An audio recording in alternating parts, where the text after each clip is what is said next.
मित्रांनो, मरणानंतर खांदा दिला जातो. ही क्रिया बहुतेक ठिकाणी सारखीच असते. खांदा देण्याची क्रिया जरी पवित्र मानली जात असली तरी ज्याचा देह निश्चल झाला आहे त्याला त्या विधीशी कणभरही उपयोग होत नाही किंवा काहीही घेणं देणं नाही.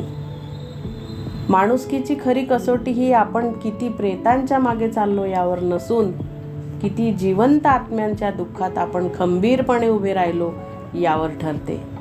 मृत्यूची वार्ता कानावर पडताच अस्वस्थ होणारी पावले तोच माणूस जिवंत असताना संकटात तडफडत असतो तेव्हा मात्र का थबकतात? हा प्रश्न अस्वस्थ करणारा आहे.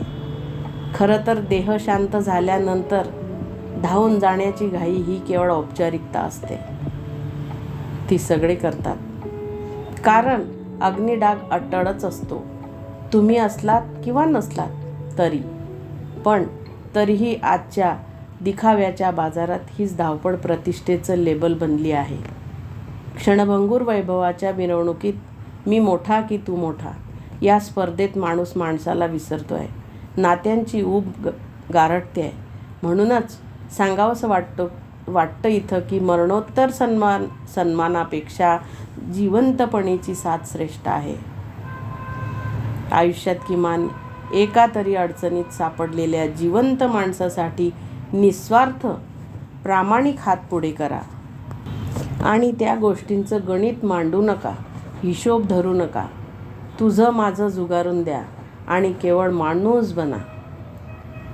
कारण अशी माणुसकीच शेवटच्या श्वासापर्यंत अभिमानाने मिरवता येते. मला जर कोणी विचारलं की तुझी शेवटची इच्छा काय, तर मी एकच सांगेल मित्रांनो की मरणाच्या आधी सर्वांना भेटून यावं, सर्वांशी चांगले संबंध ठेवावे. अजून काय देवाला कृतज्ञता व्यक्त करायची की तू जे दिलं आहे ते भरपूर आहे. धन्यवाद.